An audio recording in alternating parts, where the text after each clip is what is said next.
your life. Singomwe ngo abantu bese bamenye kutwite ubiposte kuri Instagram cyangwa guki.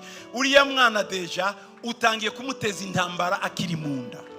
It's not necessary for you to post that you're pregnant. You are already exposing your unborn child to those people. Ikindi mbabwira gikomeye mutazi. Another thing you don't know. Mutazi ariko cyabaye developer n'abasataniste. But it was developed by Satanists. Mwe muragikora abahungu. And men do it, young men. Guterera umukobwa ivi ngo akwambika impeta, umwambika impeta. Kneeling down. Ibiriya muba mukoze ububaye anda y'imbaraga zindi. Niyo mpamvu mubona amagwa atakicuba kubu.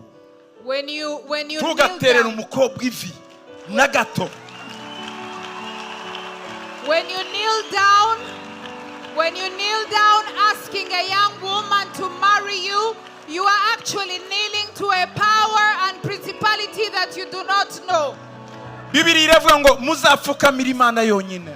The Bible says you will kneel down for God only. Iriya ni culture yazanywe n'abakorera Satani.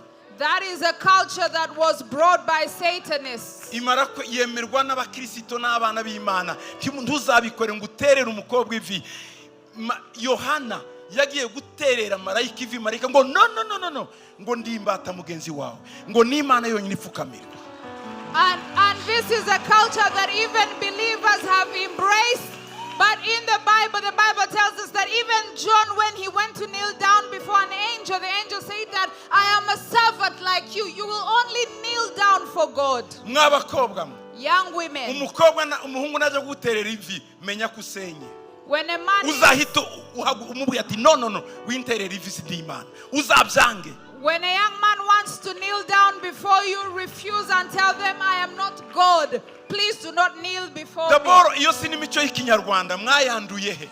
First of all, that's not part of our Rwandan culture. Where did you get it Muzagenda from? muhiga inyoni mutahana ibihunyira. You will look for birds and catch owls. Kimwiganda ibyo mureba mu banyamerika bakora. Ndabinginze. Please, I beg you, do not imitate what you see Americans Kimurevye do, bakora. or what Europeans Ni do. bangahe bubatse muri Amerika? How many are married in the US? Ni with bangahe healthy bubatse marriages? Buraya? How Bose many? n'aba divorce kubera ibyo byo gutera ivi. Kuko si Imana iyoboye ugo rugo. Ugo rugo ruyobowe n'ikidayimoni cy'uwo bapfuka.